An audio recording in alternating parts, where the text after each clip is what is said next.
Okay, so I'm going to begin the webinar. Hypertension, a symptom, not a disease. Did that come across all right for everyone?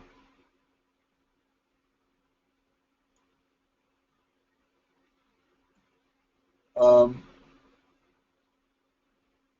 can everybody hear me?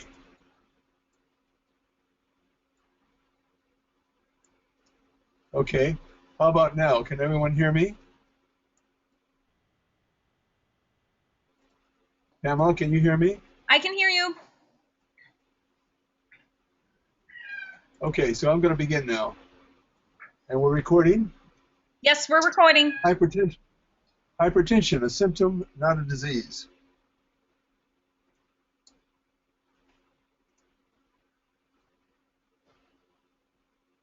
Some aspects of this webinar a number of concepts will be repeated, but I don't think you will mind the repetition. But essentially, the concept of this webinar is to point out that hypertension, until the beginning of the 20th century, was never known as an entity, because nobody had a sphygmometer to measure it, and all they knew was the different kinds of symptoms that people with hypertension had, and that was what was treated.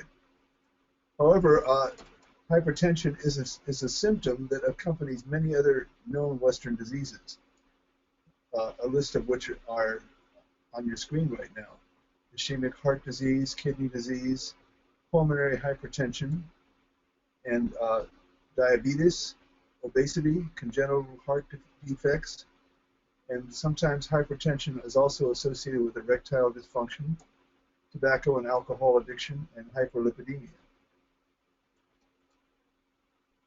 So the objective of this course is to learn what hypertension is, its risks, symptoms, is it diagnosed and treated medically, and to learn dietary and lifestyle approaches to treatment, and also to learn individual herbs and formulas used to manage and treat hypertension. These are the same things that I use in my clinic when somebody comes to me with hypertension, and to learn some of the main pattern discriminations that differentiate treatment for different individuals.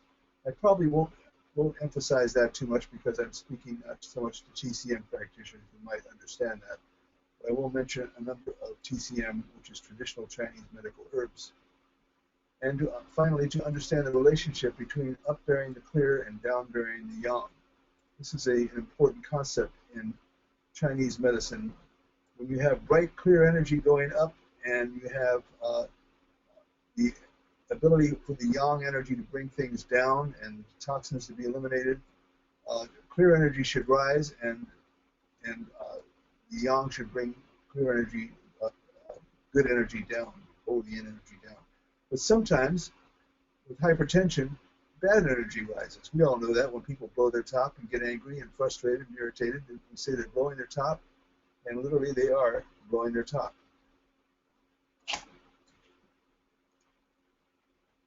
So how is blood pressure measured?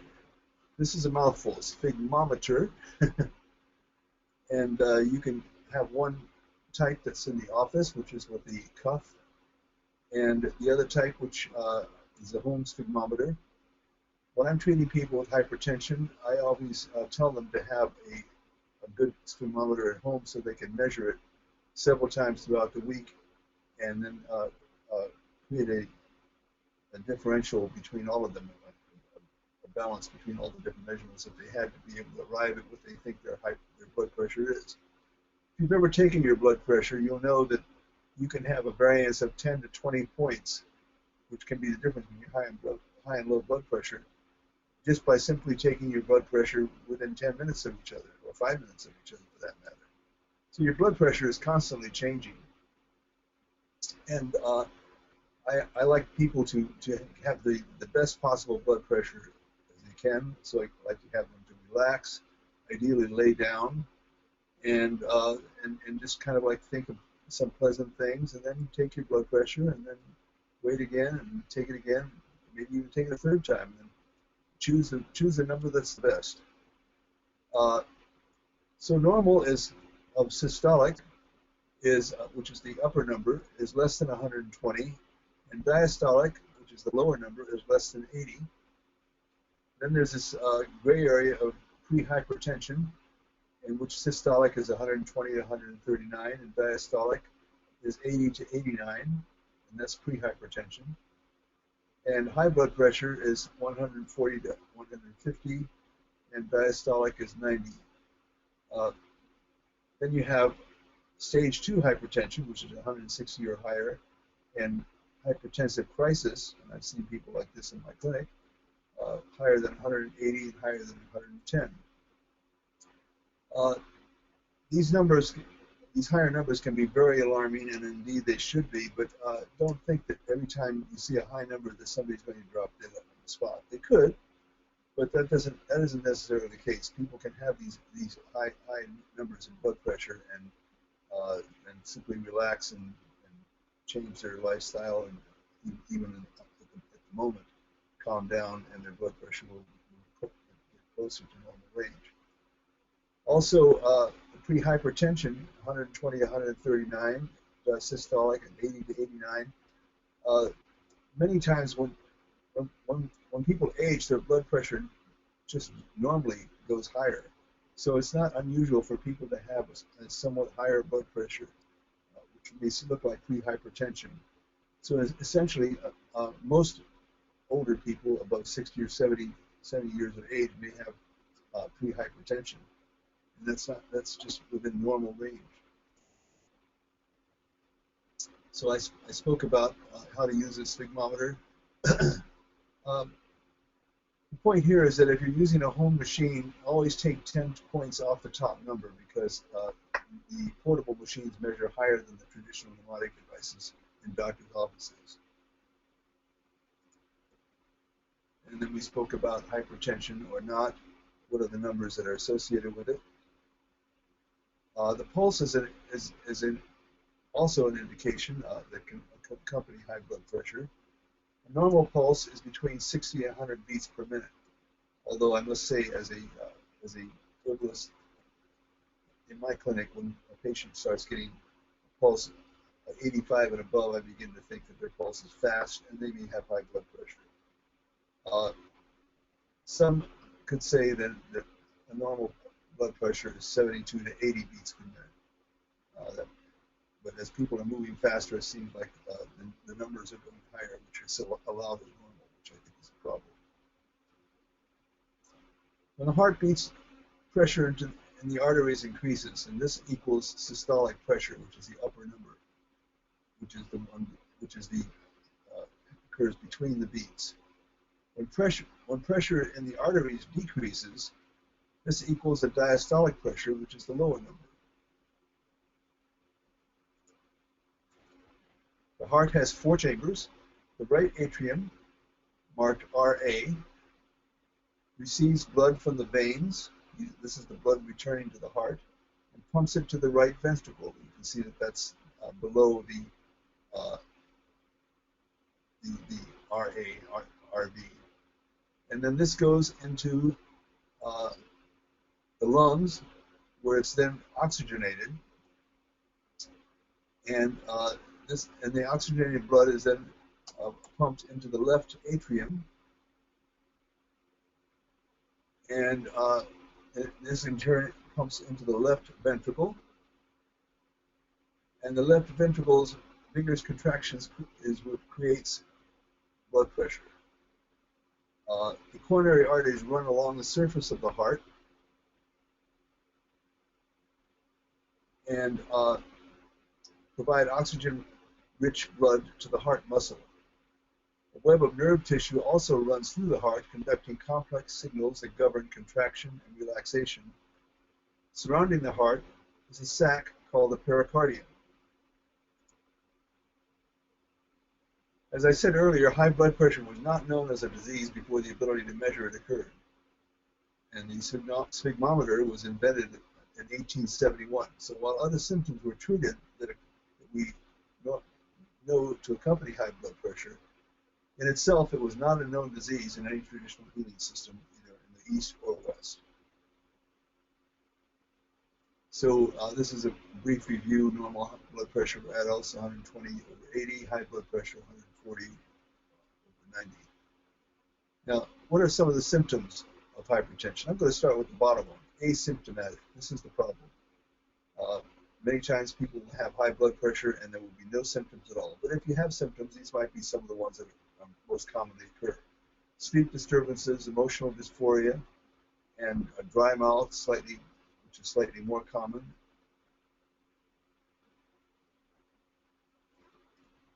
Hypertension is divided between primary and secondary hypertension.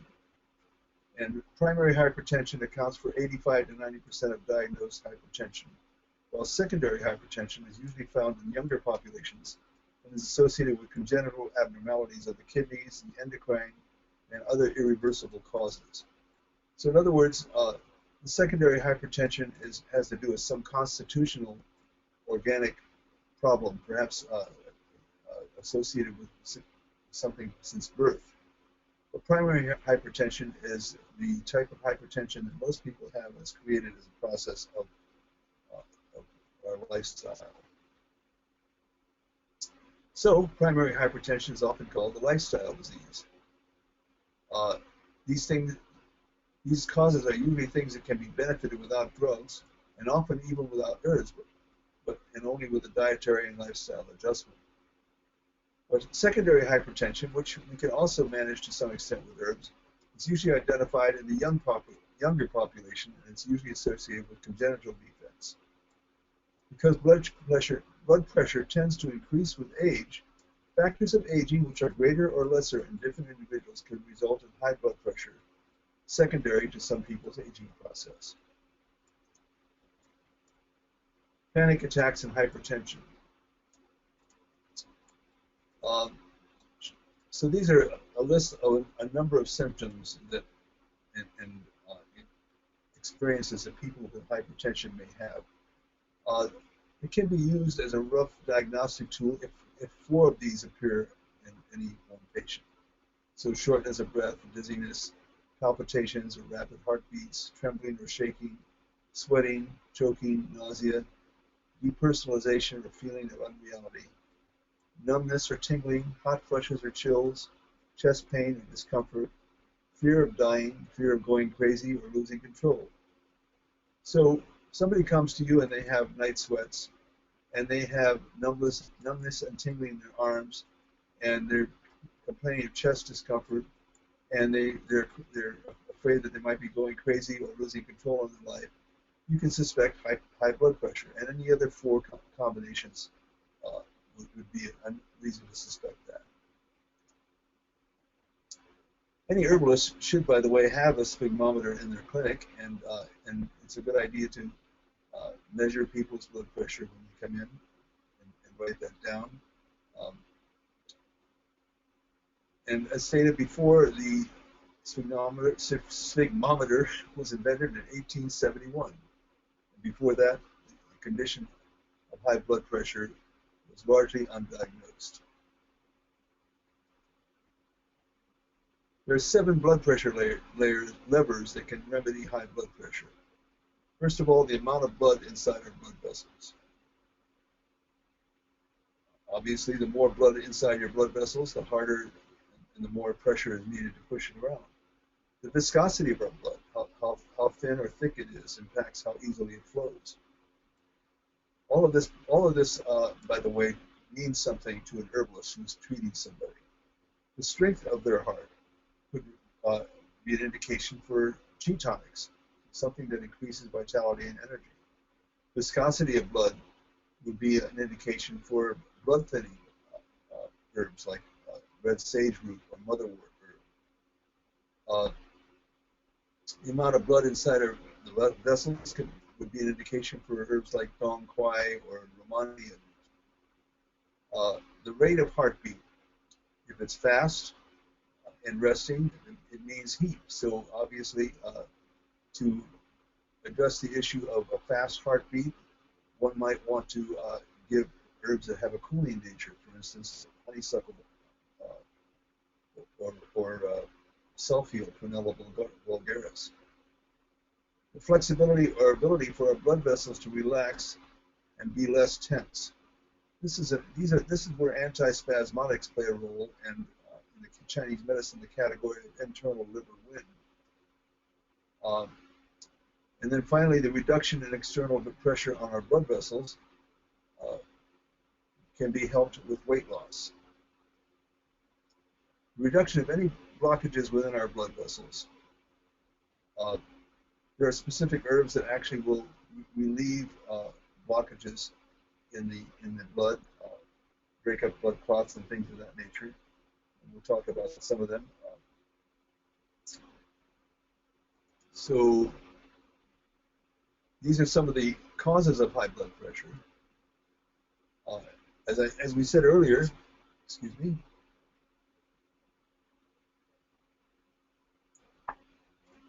blood pressure normally fluctuates to some degree, especially during stress. The white coat syndrome should not be underestimated. It happens with even the most placid and quiet person.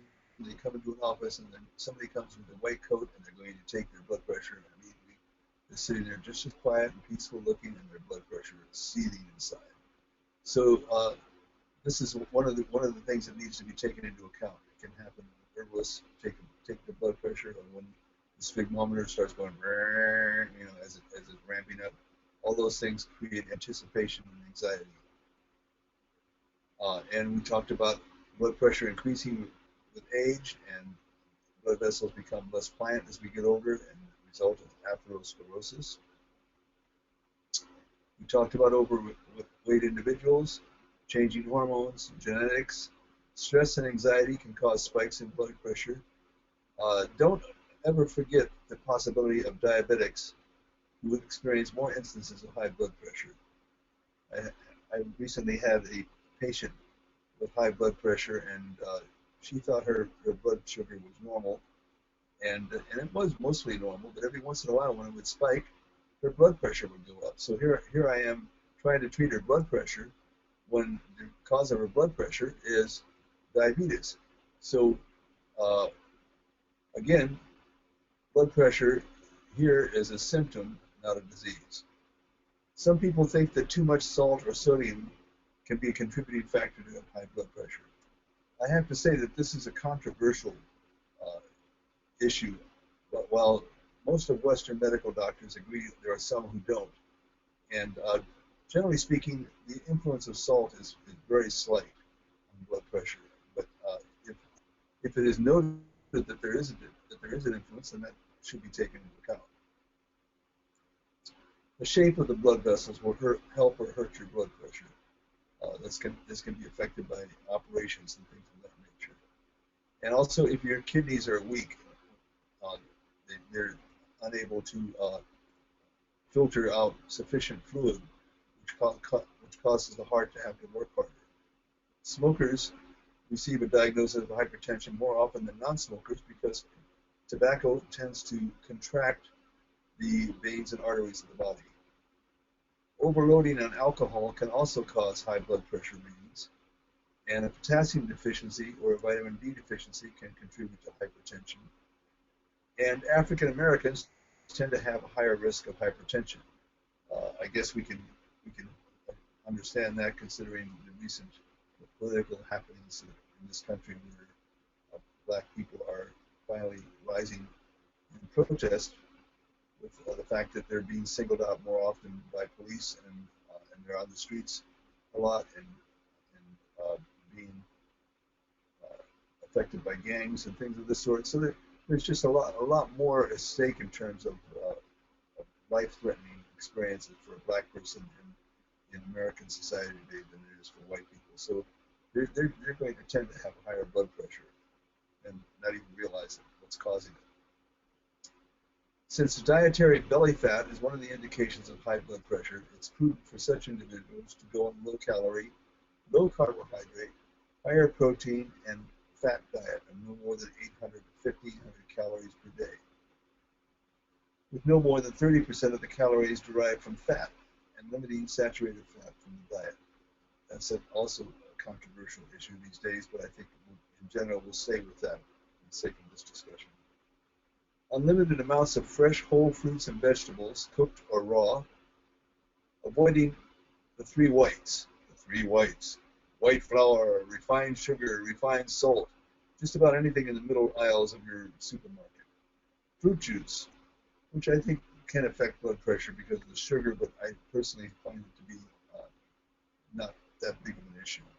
Alcohol is, and including at least 30 minutes of daily aerobic activity a day uh, is a good way to help to keep your blood pressure under control. So these are the 6 steps for an effective blood pressure control program. Dietary adjustments, appropriate herbs and supplements, which we need to talk about, reducing body fat, regular exercise, stress reduction, and detoxification. We talked about high blood pressure being the silent killer. People have it and don't even know it.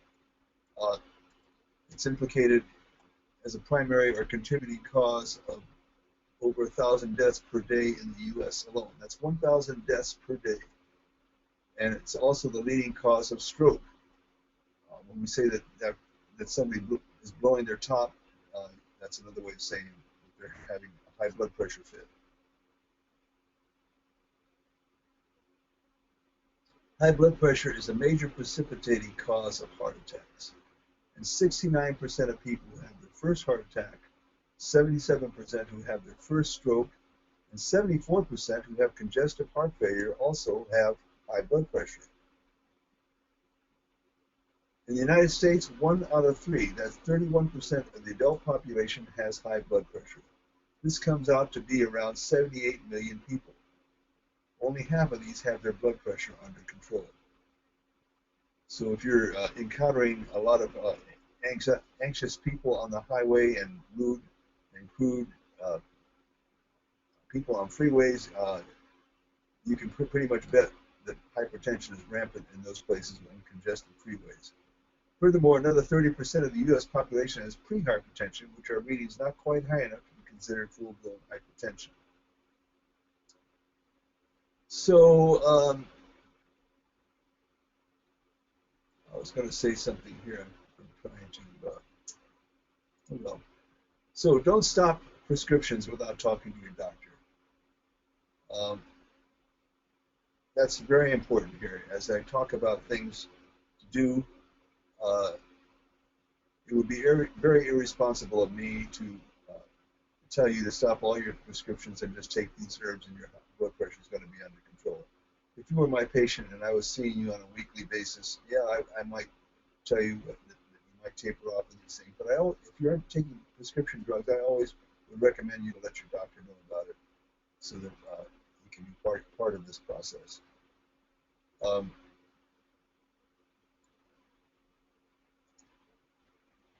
so the sodium dilemma. One of the first dietary recommendations for lowering blood pressure is to reduce sodium in the diet. For most, this makes a difference, but for many, it apparently does not. The reasoning is obvious because the more sodium, the more water in the blood, and the harder it is for the heart to pump it out.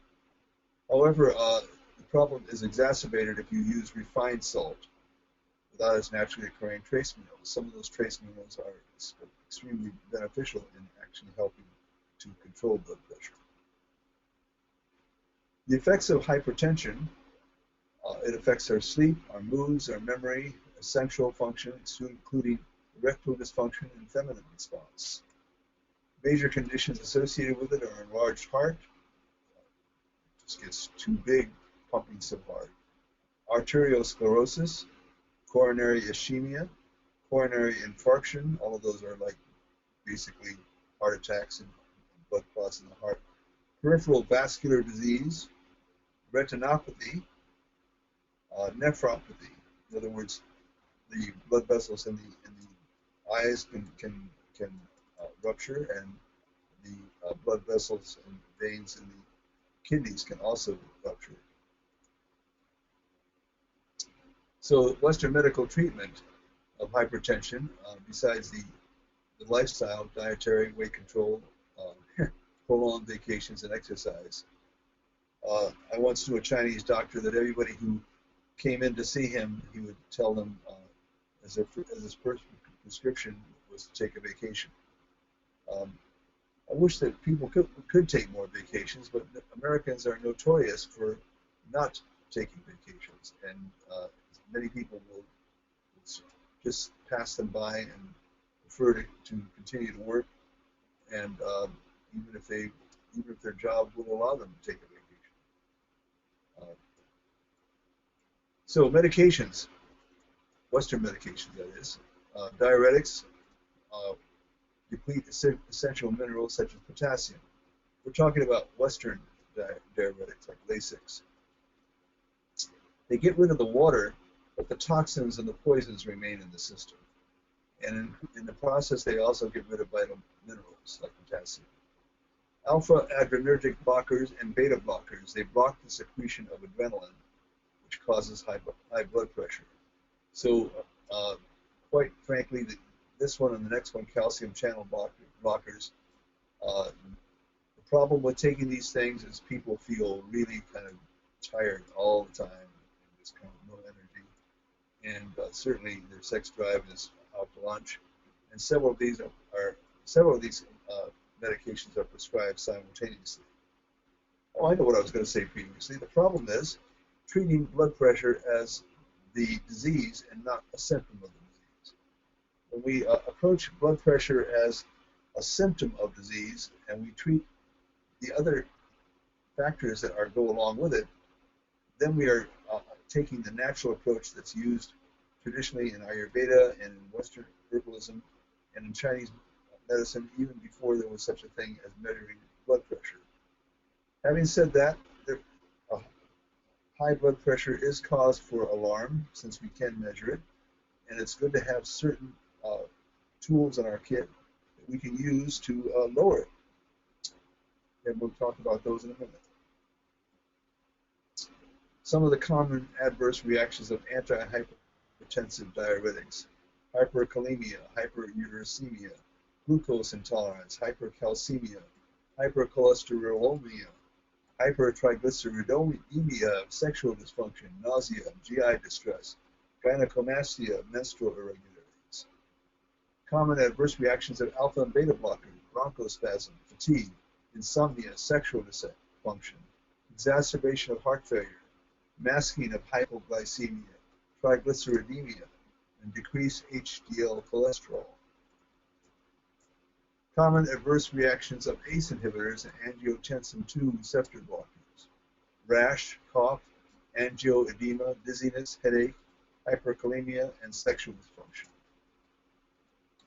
The traditional clinical symptoms associated with hypertension, we've mentioned these before, but we'll do it again: headache, dizziness, head distension, heart palpitations, insomnia, and advanced stages, numbness and tingling. All of these mean something from an herbal standpoint.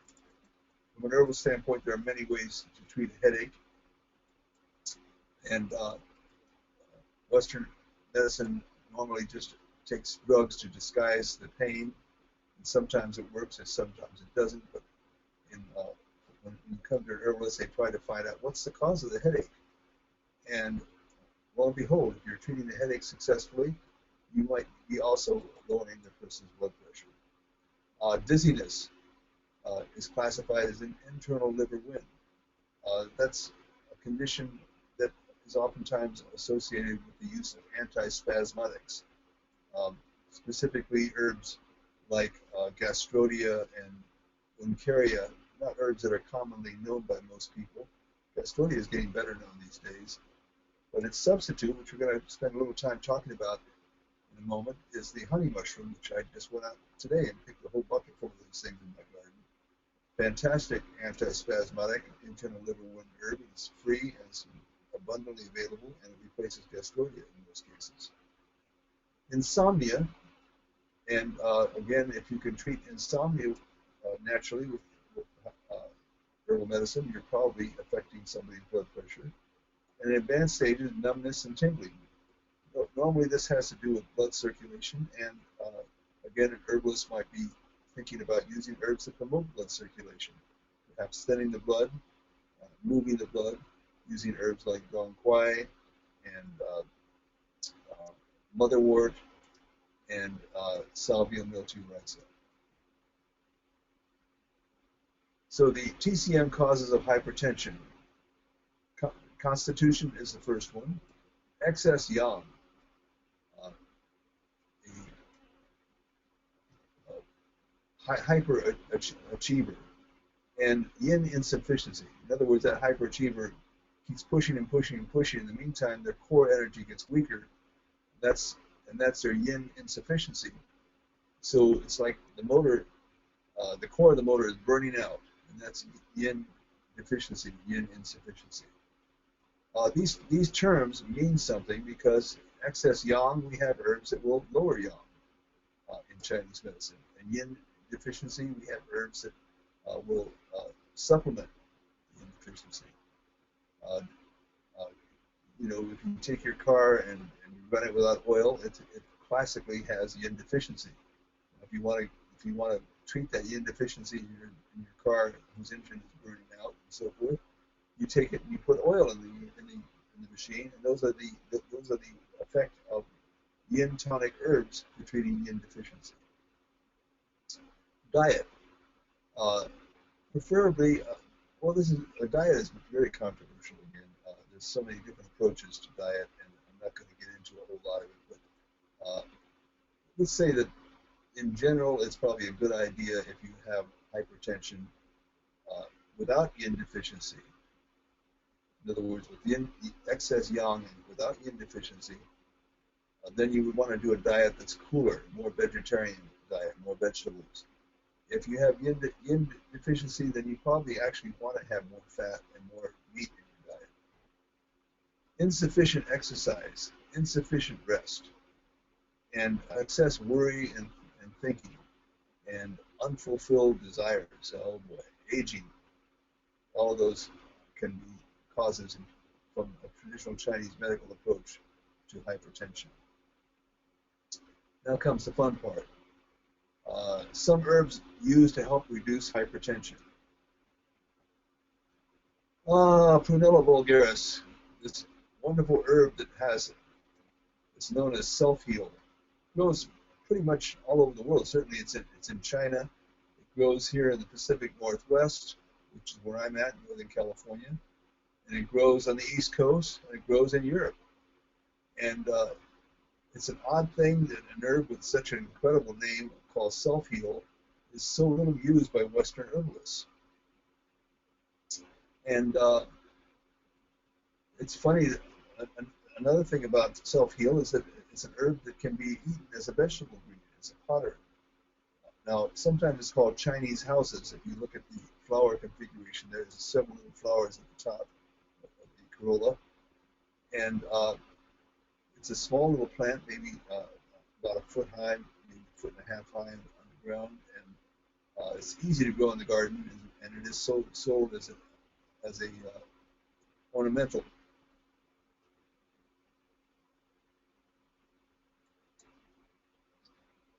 This little herb is in the mint family, Lamiaceae, and because it's so mild, the dosage for treating hypertension. Now, so when we're talking about treating hypertension, we're talking about treating heat, inflammation in the body.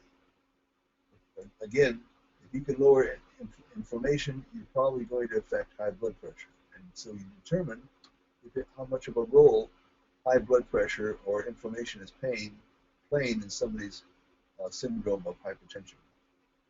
So most people don't take enough of this herb in the West. 9 to 15 grams is a pretty good amount. Usually used in infusion. In other words, pouring boiling water over it, letting it sit, and then drinking it that way. It figures prominently in most of the Chinese formulas for hypertension as one of the preferred herbs that fulfill the category of quelling excess heat, cooling liver fire. This is an interesting herb because the spike of the herb is what many of the Chinese herbals prescribe, and the spike is after the whole plant dies. It's just this kind of like lifeless looking thing that's sticking up to the ground that that no self-respecting Western herbalist would ever think it has any properties whatsoever. However, one of the ingredients that seems to increase, a flavonoid called delphinidin, increases in this dried out spike of the dead plant, essentially. And the Chinese use that, and when you buy it, it's oftentimes tied in little bundles, and they use it for treating, for clearing heat from the body, inflammation. But recent studies in Chinese medicine has found that the fresh herb is as good, and happily for Western and Chinese herb, they can shake hands up over this one. The fresh herb is better than the dried spike. So we're still on the side of right as Western herbalists go. The fresher and the better quality of the herb, the better the result. So the whole plant is alterative, antibacterial. Whenever we say that an herb cools, it means almost automatically that it's going to counteract bacteria and probably viruses as well.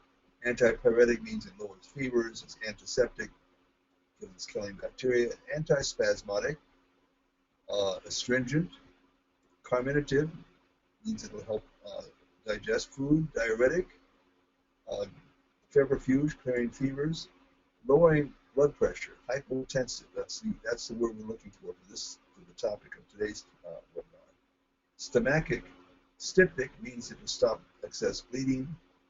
Tonic, I would question that term in relationship to Nella vulgaris. Western herbalists have a tendency to throw the word tonic around, mostly thinking of tonic meaning something that causes an organ to work more.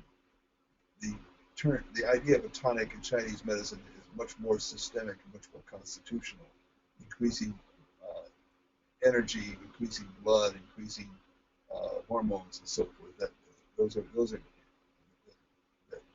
is what Chinese medicine regards as a tonic. Vermifuge, meaning it causes worms and parasites to leave internally of the body. Most cool, bitter-tasting herbs have that effect. Vulnerary means it promotes healing, and there we have, of course, our name, self-heal. Symptoms that accompany excess heat are inflammation of the eye, gritty feeling, styes, eye pain at night, headache and dizziness, scrofula, goiter, mastitis with swelling and pain, hyperplasia of the breast, and hypertension. Eucomia almoides, Dujon. It's a kidney yang tonic. It's used to treat TCM kidneys and the liver. It's got a sweet flavor and a warm energy. Traditionally, it's used to strengthen the bones, the muscles, treat lumbago, treat impotence, treats frequent urination, threatened abortion, weakness of the lower extremities, and hypertension. All these symptoms, by the way, are all things that are very common as we get older, as our kidney yang and kidney yin both become depleted with age, which means our hormones become weaker. Then these herbs that treat kidney yin and kidney yang, this is a kidney yang tonic with some yin tonification properties. So even though it's warm, even though it's a kidney yang tonic, it's a paradox that it also treats high blood pressure. And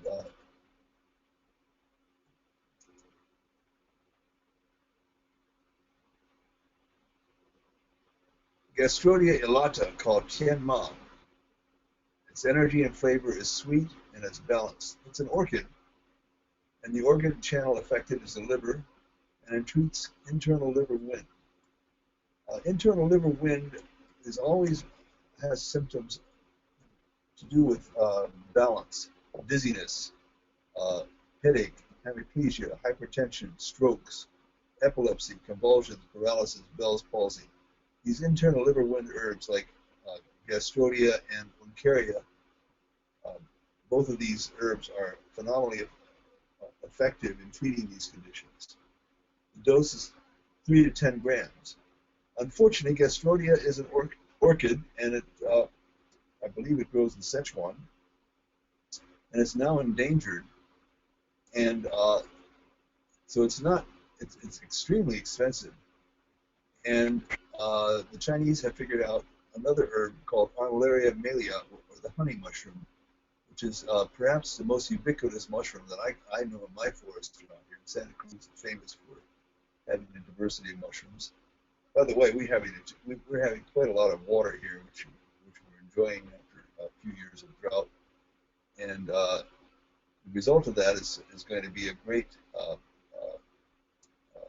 boom to the mushroom festival, which happens in January when Christopher Hobbs comes down here and is one of the presenters at this, because Santa Cruz is one area that has some of the most diverse population of different kinds of mushrooms. So it makes quite a show to see all these things.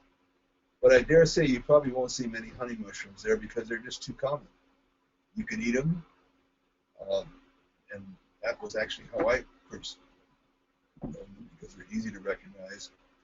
And once you learn what they are, you can have someone confirm that you have a honey mushroom in fact. Once you see it, you never forget it, and they're edible and they're okay. But the most important thing about honey mushroom in our topic is that it's been found to be a across the board substitute, may even be better than gastrodia for internal liver wind. It's found that the orchid Gastrodia elata requires a fungus to sprout its seeds, and Armillaria melia mycelia, which is the fine white threads in the ground, must be incorporated into its tuber in order to maintain maturation and growth. In fact, that pharmacology of Armillaria and Gastrodia is a simple glycoside called gastrodin. Both botanicals are now used interchangeably as antispasmodics, internal liver wind. Like Gastrodia, Armillaria dispels wind, which means it's antispasmodic, promotes blood circulation, stops pain, strengthens the sinews and bones, and the dosage, because it is an edible, meaning that in order to get it to a medicinal level, the dosage should be fairly high, 30 to 60 grams, and that would be dry, not wet. I just picked a whole bucket full of these things in my yard today, and waiting until I get out there and wash them off and slice them up and dry them out and perhaps use them in my clinic. Well, I will use them in my clinic. The honey mushroom is called Tian Ma Mi Huan Jun. It's a new botanical. It wasn't formerly known until that symbiotic relationship between the Gastrodia tuber and the honey mushroom was discovered. The same thing with another member of the orchid family, lady slipper, which also has a symbiotic relationship with soil bacteria. And both of them are powerful antispasmodics, calming internal wind, invigorating circulation of the meridians, and treating headache, dizziness, vertigo, convulsions, paralysis, and arthralgia. Vertigo is Gastrodia is like an absolute shoe-in. Anytime anybody has vertigo, I just see Gastrodia written across the forehead. Now I'm going to have to see Gastrodia dash honey mushroom and high dose of honey mushroom. Okay, so Armillaria is known as Chenma Mi Huan Jun. Like many other medicinal mushrooms, it contains immune-enhancing polysaccharides. But the amount of Gastrodia mushroom usually ingested is not sufficient to provide a substantial immune-enhancing function. Gram for gram, however, the Armillaria mushroom is more potent than the Gastrodia tuber, mainly because it is the primary source of the active constituents. An exact quantitative comparison has not been determined and may vary with the different therapeutic applications. But generally speaking, the dosage of Armillaria to be used is about half that of Gastrodia tuber. Because these products are safe to use, Armillaria can even be used in the same amounts as the Gastrodia rhizome it replaces in order to attain superior effects. And so now you see plum flower, the line of products put out by Mayway Chinese Herbs, the wonderful line of products that they put out, they're GMP certified. Many of the most important Chinese herbal formulas are available in pill form now. and they have honey mushroom pills called Tianma Mihuan uh, Jun. So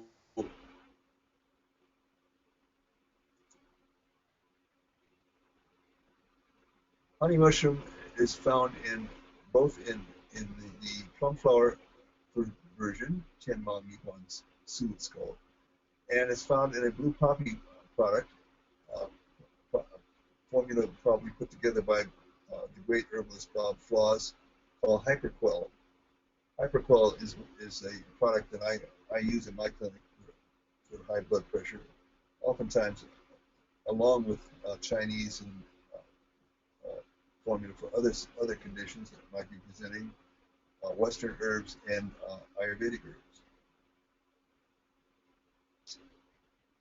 Uncaria ramulus conunchus, or Uncaria rhincophylla, Galton, is the other great uh, internal liver wind herb. I think of Gastrodia and Uncaria as basically twins. They have a very co- common and wonderful way to help each other for treating spasms and tension internally and epilepsy and shaking and chorea and Parkinson's and all those kinds of things. Um, I'm not going to tell you that they're going to cure Parkinson's or that you can cure Parkinson's. In my 40 years, I've never cured it. I have slowed it down, and these are the herbs I use to help these people so that the shaking and doesn't progress quite as rapidly as it would otherwise. At least we hope that it did. The major difference between Gastrodia and Uncaria is that Uncaria clears heat as well, and Gastrodia has more tonic properties. But they both treat liver yang rising, and especially Uncaria treats liver yang rising. Don't confuse Uncaria ramulus with another herb which has the same name, comes from the Amazon jungle, called cat's claw. Uh, I have been asked this question many times: does cat's claw and Uncaria can they be used interchangeably with each other? This is a question that's up for consideration. You can try it in your practice and let us all know for sure. Uh, but it's possible because they both are vine and they both have a thorn. It's possible that they share some same properties because cat's claw is also cooling and detoxifying. Many years ago, I had a pharmaceutical company call me up and they asked me if there was one herb I would ask them to investigate for cardiovascular disease. What would it be? And this is it: Chinese red sage root, Chen. I'm happy to say that it grows very nicely in my garden, and it is in the sage family, salvia. It's it had, unlike sage, it's not the leaves that are used, but it's the root, and the root is the most amazingly bright, grassy red. And it's amazing when you dig down under the soil under this plant and encounter this bright red root under there, and you wonder, why would a plant want to have all that color in the ground? What does it mean? But it sure is a wonderful sight to see it mixed in with the dirt underneath that plant. Um, so that's why it's called Chinese red sage root, and it keeps coming up as a perennial every year in my garden and makes seeds. And if I wanted to get serious about actually putting cultivation, I can easily collect the seed and grow a substantial amount of it in my clinic. Um, this is an herb that has the ability to move the blood and cool the blood and reduce blood clots and calm the mind, relieves angina, heart pain, almost within 20 minutes to a half hour, if not sooner. Taking salvia, the heart pain will be gone. Uh, it's my favorite blood moving herb of all blood moving herbs because well, let's think of another Western herb that's used for hypertension and blood moving in Western herbal medicine. This is a very famous herb that we might just mention here, and that's cayenne pepper. Cayenne pepper also moves blood, and by moving blood, it may also help to regulate blood pressure. However, it's heating, and red sage is like a cool cayenne, truly a cool cayenne, because it moves the blood and it detoxifies, gets rid of toxins, and it's cooling and calms the mind. All the kinds of things that you want to do with somebody that has hypertension. Another herb is called in Chinese medicine that is not commonly known in the Materia Medica is Apocynum venitum, Ro Buma, Chinese dog bane. This is very different from the Western dog bane, which grows on the East Coast, which is poisonous, and it is said to raise blood pressure. Only the leaf should be used as the root contains strong cardioglycosides. It clears heat, drains dampness, soothes the nerves, treats depression, lowers blood pressure, and strengthens the heart. Many people in their clinic simply give this herb or this formula anytime anybody presents with high blood pressure, and then goes about creating a formula that will address more of the other accompanying symptoms that are presented in the patient who has high blood pressure. So again, it's a plum flower product, fairly reasonably priced, I think, and it's very easy for people to take. The beautiful abalone shell. Somehow or another, that bright translucent color of the abalone shell, just kind of like says, oh, this is, it looks like high blood pressure, and it treats high blood pressure. There was a doctrine of signatures happening here would be it. And because it's a seashell, it's salty and cold, and goes to the liver. Obviously, calcium is going to be one of the contents of the shell, but it's not just calcium. So it's especially good when there's a severe hyperactivity of liver yang, and with liver and kidney acuity deficiency manifesting with dizziness.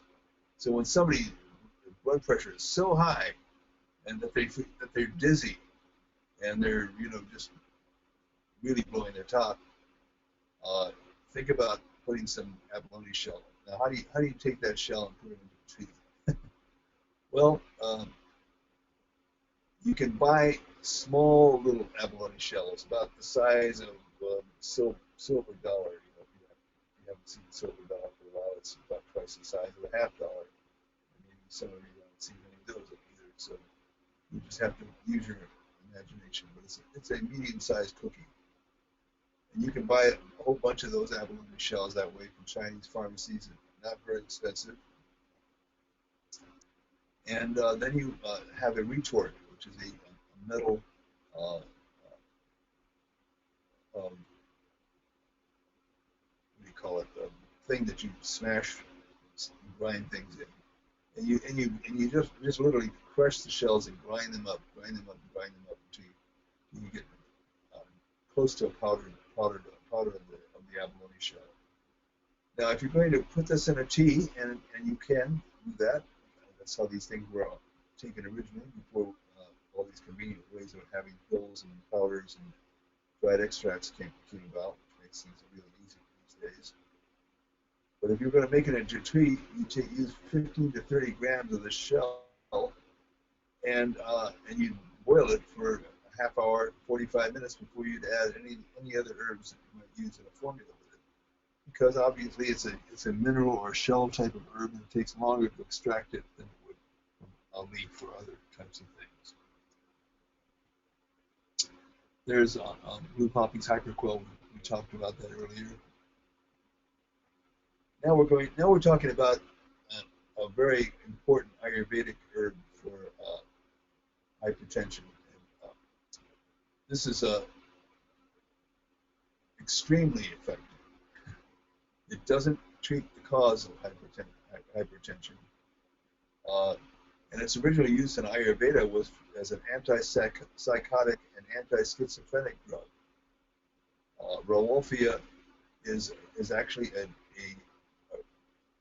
recipe that comes from it is used by Western cardiologists today. They will prescribe it for people with hypertension.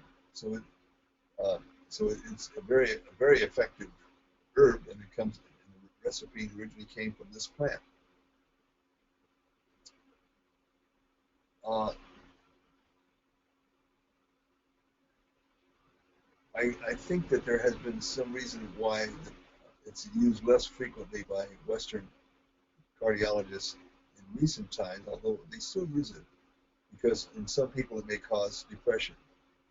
Uh, Personally, I haven't seen that, and my colleagues who use this drug, and we use it very seldomly, but only when we really need it because I'll tell you, you take this thing and your blood pressure goes down within an hour or 2 hours at the most.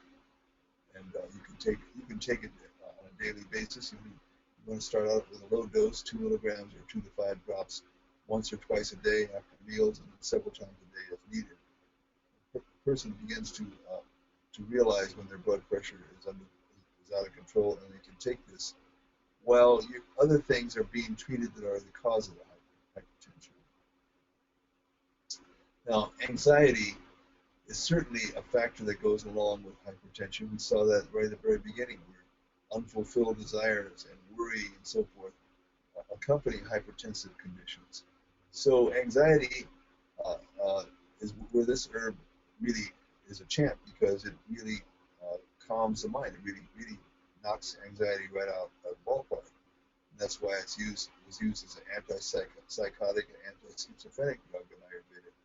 Because remember, they didn't know what hypertension was in the last few thousand years. Now, you have trouble finding this herb, but I found it, and you can buy it. Uh, I found a source that'll ship it to you, and you'll get it within a week from India. And it's, you know, if you have problems with low blood sugar, if your blood sugar gets too low and you're taking this herb, probably is contraindicated or probably not necessarily such a good thing to do. But if you have the anxiety and along with the hypertension, this herb will really great. Probably the most popular herb in the West for all uh, cardiovascular disease is hawthorn. And indeed, it moves blood, and uh, it also calms the mind, and and we learn from Chinese medicine that hawthorn also helps to digest fats and protein, two of the things that in excess that can cause uh, that can affect the cardiovascular system negatively.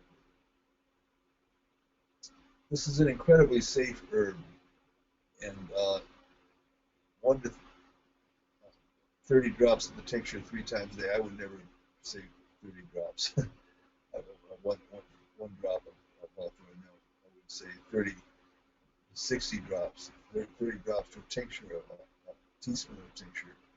But with tinctures, you're always risking the fact that you're starting to get up into the higher amount of alcohol that the tincture may have. There's a way of beating that. Many of you make your own uh, extracts and tinctures.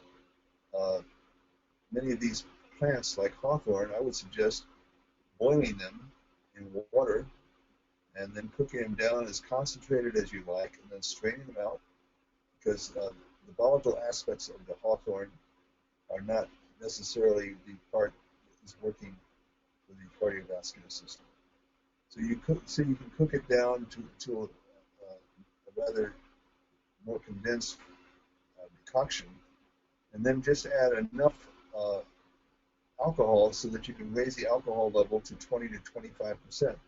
Then you could easily be taking a tablespoon of hawthorn extract that way, and it tastes quite good.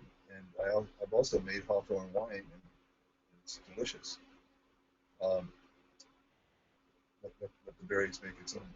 Now, in recent years, we've discovered that the flowers and the leaves have even more properties, more benefits for the cardiovascular system than the berries. So, when you're using hawthorn, always have a combination of flowers, leaves, and berries together.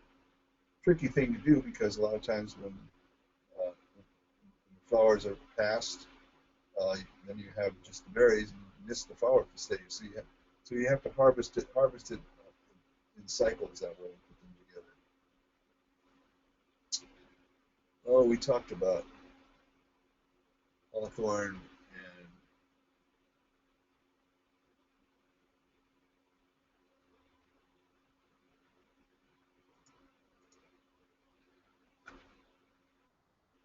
I was in the Mediterranean, uh, the, a town bordering of Egypt that was bordering the Mediterranean Sea, and discovered that the single most common herb that was used there was hibiscus. Now, of course, hibiscus is a wonderful, very pleasing, wonderful tasting herb. But why do they use so much of it? I mean, a lot of other people are drinking coffee, and other people in other countries, and they're drinking. Well, they drink coffee, but not as much as we would think. They drink hibiscus tea a lot. They also drink a lot of mint tea. But hibiscus also has a specific property of purifying the blood, which means that it clears toxins and heat from the blood, and it cools, and it's anti-hypertensive. It's very effective, and just encouraging somebody with high blood pressure to drink more hibiscus tea. Now, I have the hibiscus flower showing there. Uh, those of you who are more up on your botany should know that that's not the same type of hibiscus that's used with the herb hibiscus, which is more looks more like the one on the left. Motherwort, a very commonly found herb in the West as well as in the East, in China and India. And it has a blood moving property that's cooling, it calms the mind. Uh, for me, whenever I think of using hawthorn berry leaf flower, I always think of Guiao, putting two herbs together. I always put motherwort together with it. And I'll sometimes make a syrup that way of hawthorn and motherwort together for cardiovascular disease, including high blood pressure. Motherwort has the unique property of invigorating the blood, moving the blood, calming the mind, getting rid of excess fluid in the body, reducing swelling, and treating edema.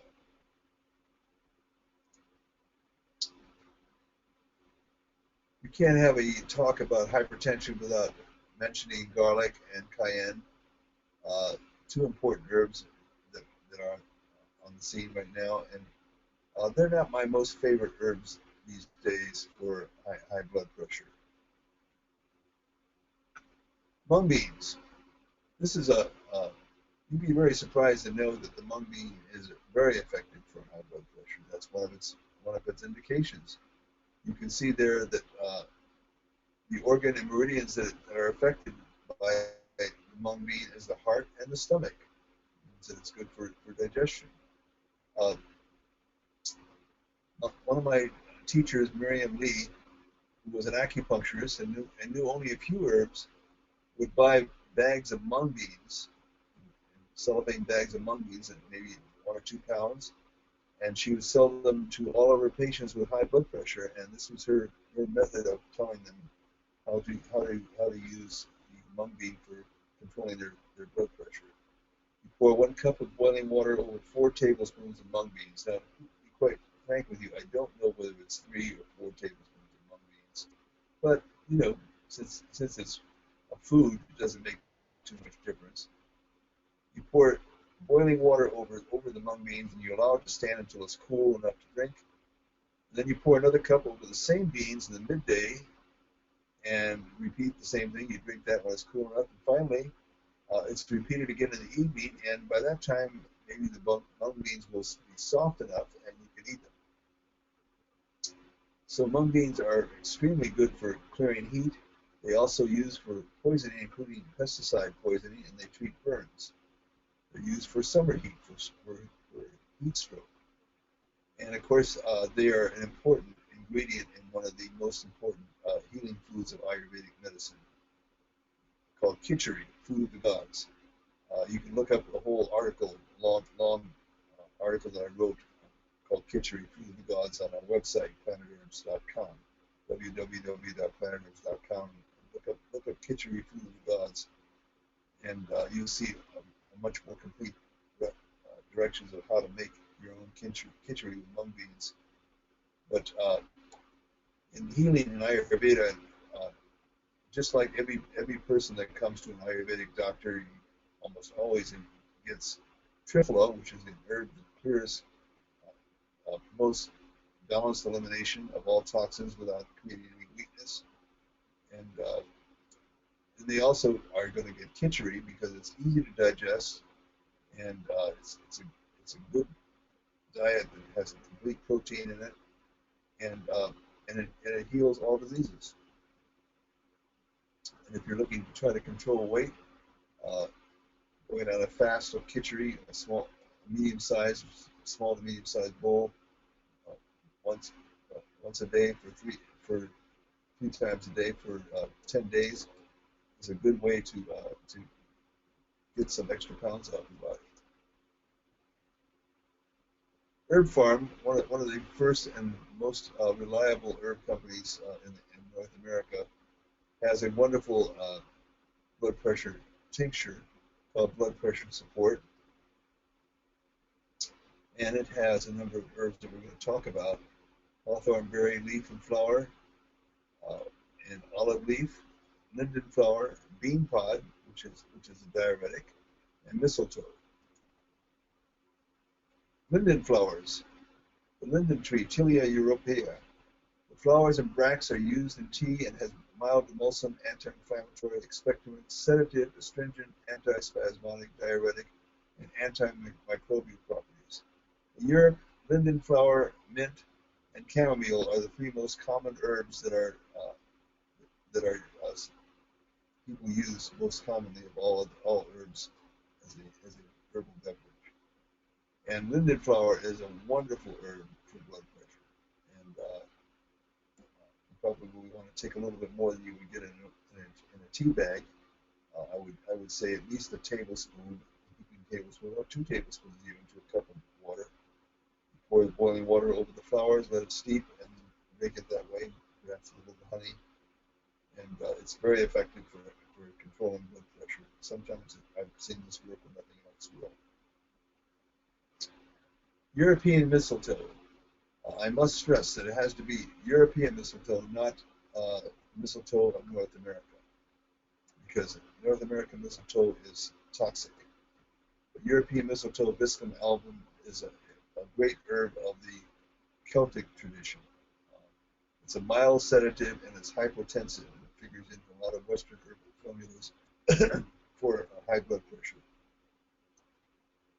The Chinese mistletoe is the one that grows on the mulberry tree, an herb that's very special to the Chinese people because it gives silkworms for silk, and it gives mulberries, and it gives the bark and the leaves for pulmonary and digestive problems, and it also gives mistletoe, which is an herb that is anti-hypertensive and specifically effective for treating arthritis, back, and joint pains.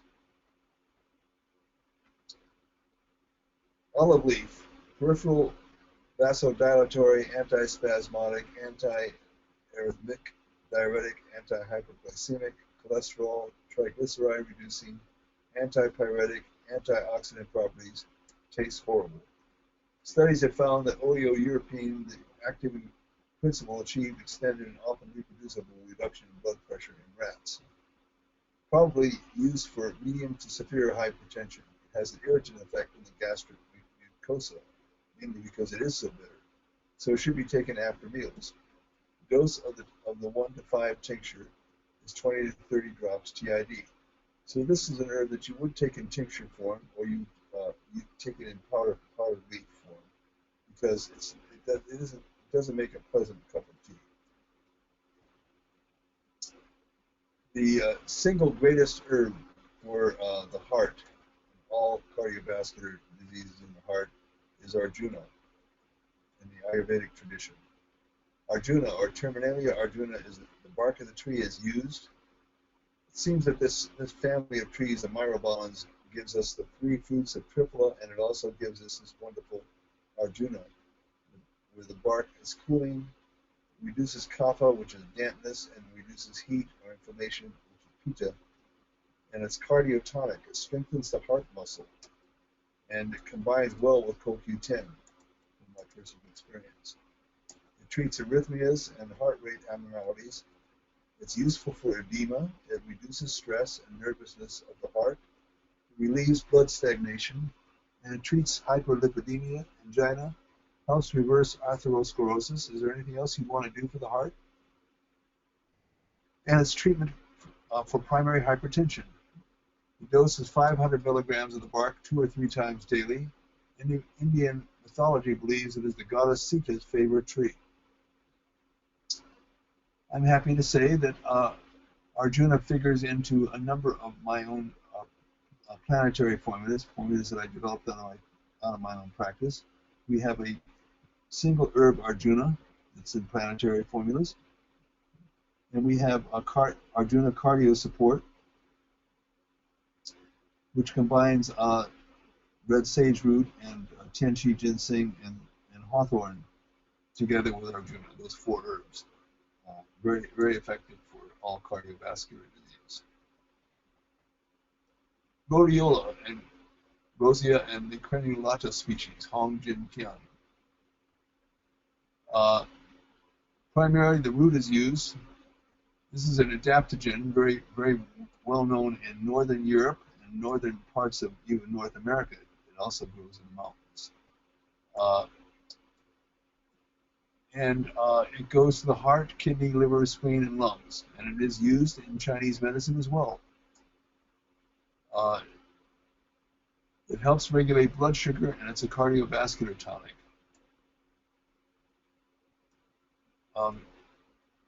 Rhodiola is one of the most effective herbs in Western herbal medicine as a tonic, called tropho restorative, means restores the whole body rather than just a tonic for one organ.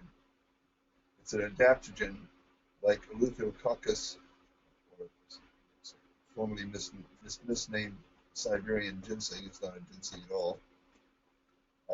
Is an adaptogen. Adaptogen means that it helps you to handle more stress, whether it's emotional stress or physical stress, heat, cold, whatever.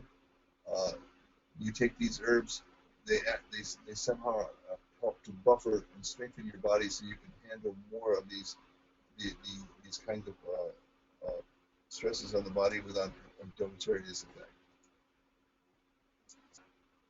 Noni, my most recent favorite herb, having just got back from Kauai. I'm going to be writing a lengthy article on the blog on Noni. I guess I'm only contributing my 2 bits because there's a whole bunch of articles already on the internet if you look it up. And that may be one of the problems, because this herb has been popularized so much that I don't think herbalists take it seriously enough. Certainly not serious to the degree that it should be. It's truly as a superfood. I can't think of one that's better than Noni. Considering the major medicinal botanical uses of it, the Hawaiian kahuna priests and priestesses used it for just about everything. If somebody's sent to the hospital with cancer, Hawaiians will immediately bring them a jar of rotten fermented noni in the jar, and they're told to take a tablespoon or 2 tablespoons 2 or 3 times a day. It's tremendously effective for cancer, anti-pathogenic, antifungal, antiviral, antibacterial, anti-inflammatory, and if that isn't enough, it's one of the most effective analgesics for pain, almost as effective as morphine. It's also anti-diabetic and anti-hypertensive, two conditions that oftentimes go together. One of the problems with noni is that it is so rich in enzymes that as soon as it ripens, and this is a fully ripened noni, when you see it, the green is practically gone, just a little bit on the tip. It's probably just going to be a couple more hours, 2 or 3 more hours, that the whole thing is going to turn white, whitish yellow like that. And then it falls on the ground, and within 3 or 4 hours, it just rots right there in place, and it stinks. It's just horrible. It just stinks so bad. And noni juice is what people take and think that that's the way noni should be taken. And in fact, that's an aberration. The Hawaiians used to eat the fruit. Now, I'm going to tell you that when I was in Hawaii this time, I actually ate some noni raw fruit, and I would not probably want to necessarily do that on a regular basis. But if you were a Hawaiian and you didn't have that many choices of foods, and you fully appreciate the healing properties of this food, this herb food, you probably would eat it certainly anytime when you're sick or anytime you think you're going to be sick. And you would eat it to prevent getting sick. So because it's a food, don't expect necessarily that these dramatic effects of the anti-cancer and anti-diabetes is going to happen right away. It may take 2 weeks, 3 weeks. Sometimes it does happen in just a few days. The anti-pain properties of noni is pretty remarkable. It's almost within a few minutes the pain goes away. And but the problem is, how do you get a fruit that rots so fast off the island and into the marketplace? Well, one of the ways is to make an extract of it. But guess what? Here is when you are not eating the raw fruit and you're trying to extract an alcohol, you're losing most of the properties that are responsible for its healing. And drying it will not do it, or drying it will do, but any kind of extractive, any kind of cooking in alcohol, or the other thing is fermenting it. Now, the Hawaiians traditionally they brought noni to them to Hawaii from Polynesia. At some point in the tumultuous history of Polynesia, a number of people departed from Fiji to Tahiti or so forth on these outrigger canoes, and they took different plants that were their favorites, hoping that they were going to find land somewhere. Now they had to travel a long ways on the ocean, and somehow or other were able to navigate and find the Hawaiian Islands. When they got there, they brought 20 plants, and noni was one of the ones that they brought. It's been used by the Polynesians for over 2,000 years, and I think everybody should be taking noni. And however, again, the problem is that you will find a liquid noni juice on the market, and that noni juice just doesn't have the healing properties. First of all, it's diluted with fruit juice to make it palatable because it did ferment when they made the juice. And second of all, cooking it and allowing it to ferment actually doesn't enhance its properties. Scientific studies have shown that to be true. Steve Fraley, of the man who makes these nonis, has ingeniously created something called a noni fruit leather. This is the way to take noni. And you can buy it on the internet. Amazon, I found, sells it. I brought back a few boxes of ourselves. We're giving it to a lot of patients. Anybody with diabetes, anybody with high blood pressure, cardiovascular disease, anybody with cancer. It's going to be one of the top things that I give to everybody as a treatment food for these things because of the tremendous healing properties of this herb. And you get all the benefits of the raw noni in this fruit leather. And guess what? It really doesn't taste very bad. I can eat it, 2 or 3 times a day or more, and it really is acceptable. It's not delicious. It's not like eating a mango or papaya or something like that, but it certainly is not a hard thing to do. So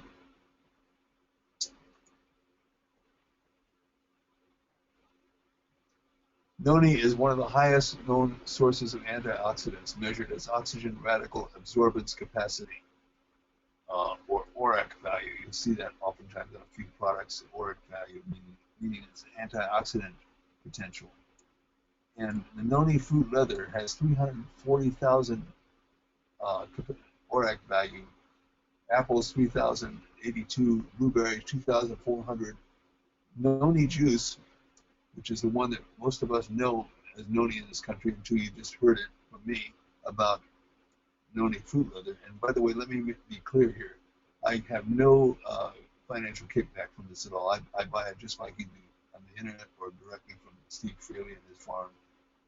So I'm just excited about it, and it's not something that I'm making anything off of. I'm telling you. So noni can include 17 of the 20 known amino acids, including 9 essential amino acids. The noni fruit leather is the way it should be purchased, and that's what it looks like. And the average dose, it comes in a long, flat sheet, and it looks like it should be something really, really yummy. Well, it's not that, but it's good enough. It's very tolerable. What I do is I take the scissors and I cut it up into 2-inch squares, and you eat a 2-inch square 2 or 3 times a day for most conditions. That's all you need to do, and it's pretty easy to do. The more you take it, and the longer, the better. For diabetes and hypertension, I would use it at least for a month before expecting to notice any results. Remember, hypertension is more of a symptom of imbalance than it is the imbalance itself.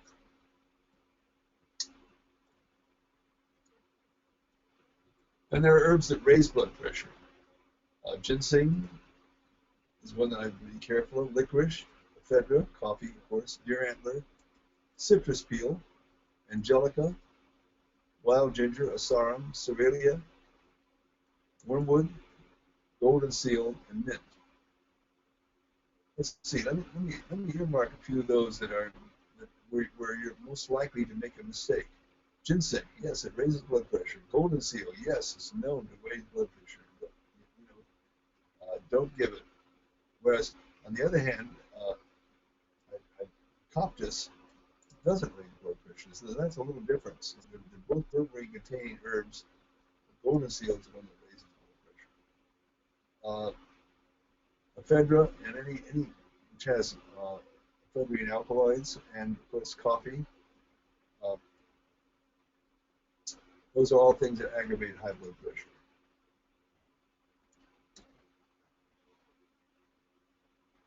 Oh, I guess we should talk a little bit about the patterns of when somebody comes to see me as a Chinese doctor. I look at ascendant liver yang, hyperactivity, and you can see here the formula that I might give. It comes from plum formula. I oftentimes put these things together myself by having the herbs individually available as a dried extract. So I can mix them together and add things or take things out according to the needs of the person. And phlegm, fire, harassing above. I'm not going to get into describing all of these things, but phlegm and dampness is one of the things that causes blood congestion, and as for instance hyperlipidemia, and it causes, and the result is it makes the heart have to work harder in order to achieve its result, and that means high blood pressure. damp heat. That's the toxic aspect. Getting rid of toxins from the body, uh, because these cause friction and inflammation in the body, which can result in high blood pressure. One of the symptoms. Liver and kidney yin vacuity. I've taught entire webinars just on kidney yin deficiency, but this is the burnout syndrome when people have a red tongue coat or a red tongue with a thin coating and it's dry and their pulse is steady and rapid. They have nighttime perspiration, maybe burning on their palms and the soles of their feet, and dry mouth and a lot of thirst. All this means yin deficiency, and you use the Romania 6 pills for that. Blood stagnation, uh, mainly this formula called stasis in the mansion of the blood, Wei Fu Shu Yutang, and Qi and Yin dual vacuity. Here, low energy can cause a person to have high blood pressure because they have to work harder to just get the job done. And Chong and Ren dysregulation. This is a type of high blood pressure that is very, very common associated with menopause. And this formula, those of you who are ladies there, take note. This is the major formula in Chinese medicine, the go-to formula for menopausal symptoms, including high blood pressure.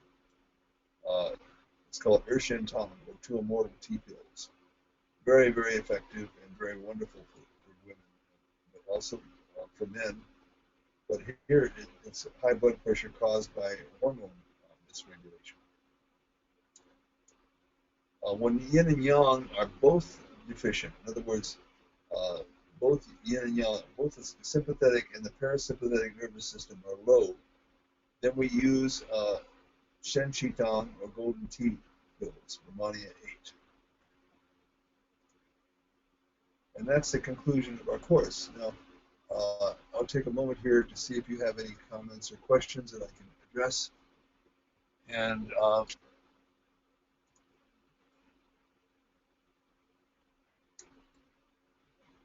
let's see, I'm looking down, seeing if there's any questions.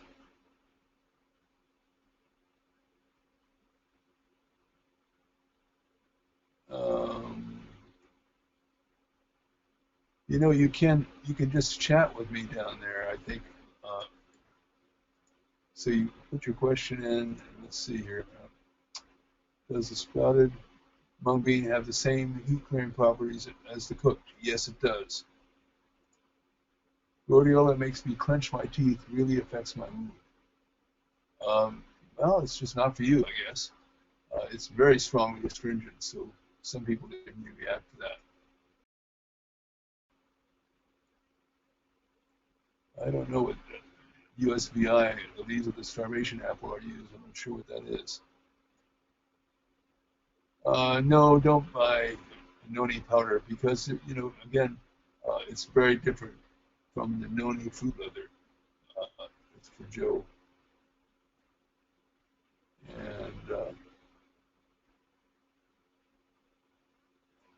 okay, so I guess that's it for tonight. Thanks for joining me on this webinar, and I hope that it helps you. It is being recorded, and you'll probably see it come up on YouTube at some point in the future. Bye.